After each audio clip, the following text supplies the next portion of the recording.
इतिहास विषय को पढ़ने वाले सभी छात्र एवं छात्राओं का मैं अपने YouTube चैनल चक्रपाणि पांडे के LIC पर हार्दिक स्वागत एवं अभिनंदन करता हूँ। मेरे प्यारे बच्चों, कल मैंने आपको राजा, किसान और नगर के बारे में विस्तृत जानकारी दे दी थी और वो टॉपिक कल समाप्त हो गया था। लेकिन अब अभ्यास के कुछ प्रश्न और कुछ काल रेखा एवं काल चक्रों के बारे में आज जानकारी हम देंगे। इसको आप नोट कर लीजिएगा। ये सारी जानकारियाँ हम आपको अपने डिस्क्रिप्शन बॉक्स में डाल देंगे, वहाँ से आप इसको नोट कर लीजिएगा। पहले हम काल रेखा के बारे में जानते हैं। प्रमुख राजनीतिक और आर्थिक विकास लगभग 600 से 500 ईस्वी पूर्व। धान की रोपाई, गंगा घाटी में नगरीकरण, महाजनपद, आहत सिक्के। आहत सिक्कों के बारे में मैंने आपको बता दिया है पहले ही। लगभग 500 से 400 ईस्वी पूर्व मगध के शासकों की सत्ता पर पकड़। लगभग 327 से 325 ईसा पूर्व सिकंदर का भारत पर आक्रमण। लगभग 321 ईस्वी पूर्व चंद्रगुप्त मौर्य का राज्यारोहण। लगभग 272 से 231 ईस्वी पूर्व अशोक का शासन।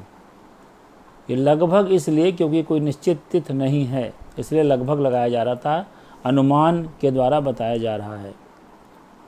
लगभग 185 ईसा पूर्व मौर्य साम्राज्य का अंत। लगभग 200 से 100 ईस्वी पूर्व पश्चिमोत्तर में शक शासन, दक्षिण भारत में चोल, चेर व पांड्य और दक्कन में सातवाहन शासन।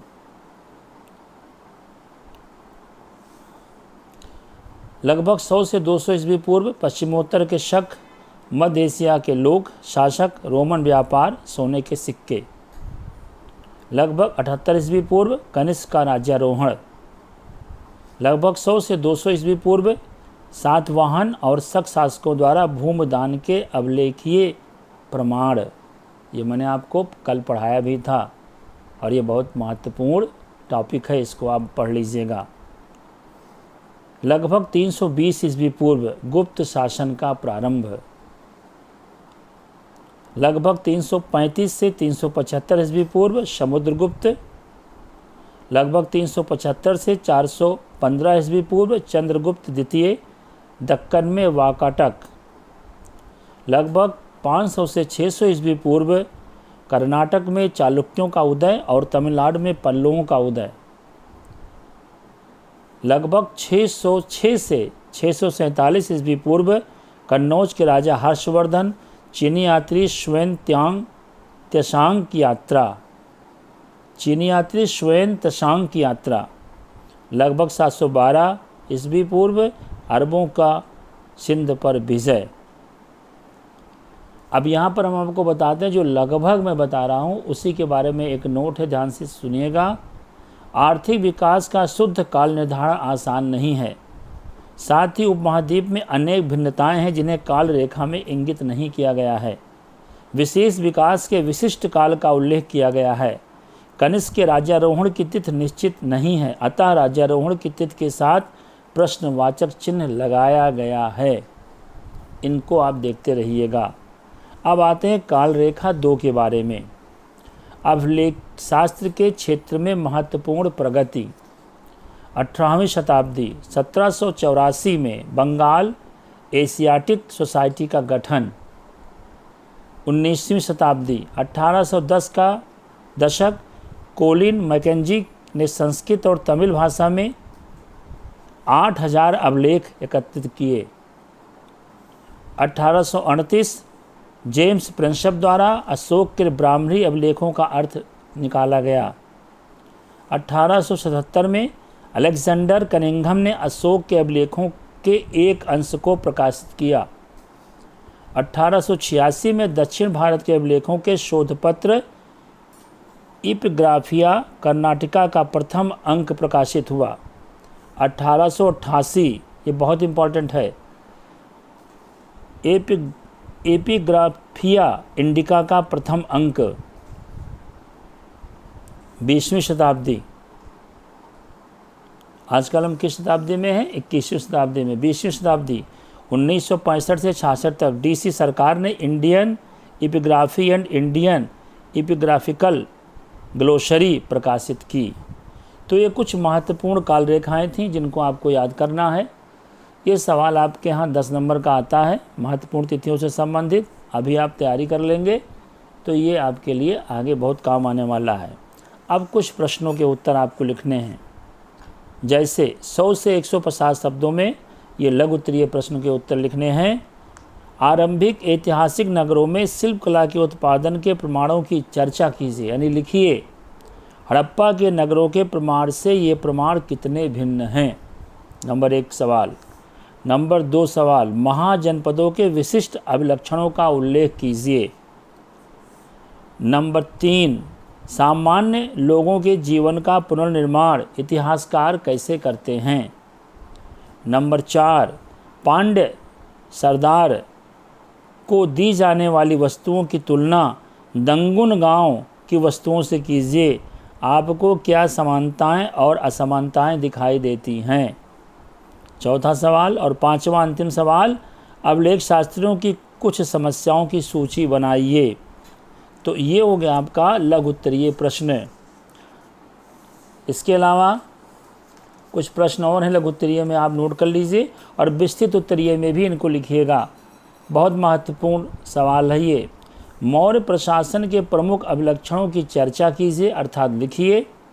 अशोक के अभिलेखों में इनमें से कौन कौन से तत्वों के प्रमाण मिलते हैं।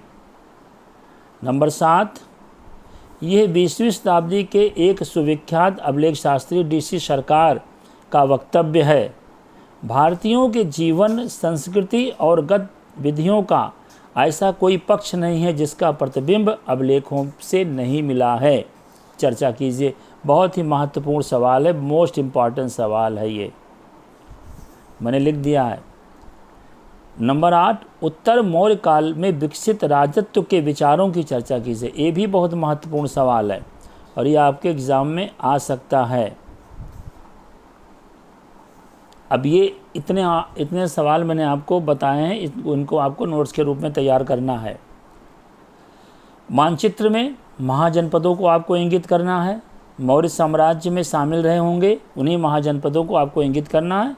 ये बाद का काम है, जब आपको क्लास चले, कक्षाएं चलेंगी, तब वहाँ हम आपको मैप के द्वारा इसको भरवा देंगे।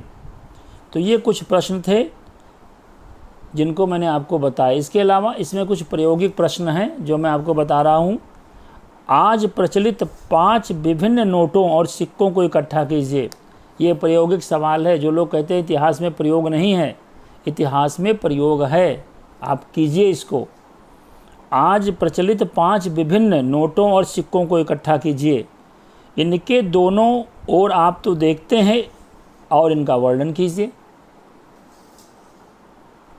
इन पर बने चित्रों, लिपियों और भाषाओं, माप, आकार या अन्य समानताओं और असमानताओं के बारे में एक रिपोर्ट तैयार कीजिए। इस अध्याय में दर्शित सिक्कों में प्रयुक्त सामग्रियों, तकनीकों, प्रतीकों, उनके महत्व और सिक्कों के संभावित कार्य की चर्चा करते हुए आज के नोटों से इनकी तुलना कीजिए। ये बहुत ही महत्वपूर्ण सवाल है, इसको आप बैठ करके लिखें। ये किसी किताब में आप लिख करके नहीं पाएंगे, स्वयं आपको इसके लिए प्रयास करना पड़ेगा। तो ये जो आज का टॉपिक था, ये टॉपिक दूसरा था अध्याय 2 में आज समाप्त हुआ, राजा, किसान और नगर। और अगला जो टॉपिक हमारा आएगा, बंधुत्व, जाति तथा वर्ग। मेरे प्यारे बच्चों, कक्षाएं खुलेंगी तो मैं तो पढ़ाऊंगा ही कक्षाओं में, लेकिन ये मेरा यूट्यूब चैनल है, इस पर मैं लगातार इतिहास विषय की जानकारी आपको देता रहूँगा और सारी सामग्रियाँ डालता रहूँगा। इससे आपको नोट्स बनाने में आसानी हो जाएगी और आपका इतिहास विषय पूरी तरह से तैयार रहेगा। जब भी विद्यालय खुलेगा हम आएंगे तो लगभग हम इतिहास विषय की आधे से अधिक पढ़ाई कर चुके होंगे। इसलिए ज़्यादा से ज़्यादा इतिहास विषय से आप जुड़ जाइए। और मैं बार बार आपसे अपील करता हूँ कि इस चैनल को, जो मेरे नाम से ही है, चक्र पाणी पांडे KLIC, सब्सक्राइब कर लीजिए और ज़्यादा से ज़्यादा इस चैनल को शेयर कर दीजिए ताकि अन्य बच्चों तक पहुंच जाए और सबको प्रेरित कीजिए कि नोट्स यहाँ से तैयार करें। और जैसा कि अंत में हम आपको कोरोना वायरस के बारे में थोड़ा सा आगाह करते हैं, बताते हैं। अब तक आप सभी लोग जान चुके होंगे। अब गोंडा में भी ये इस महामारी ने खूब फैलाव कर लिया है। अब तक तमाम मरीज़ मिल चुके हैं, इसलिए अब सजग रहने की आवश्यकता है। लॉकडाउन जब खुल चुका है, गोंडा में लगभग खुल चुका है, तो आपको उस लॉकडाउन का पालन करना है, अर्थात सोशल डिस्टेंसिंग आपको बनाकर रखनी ही है।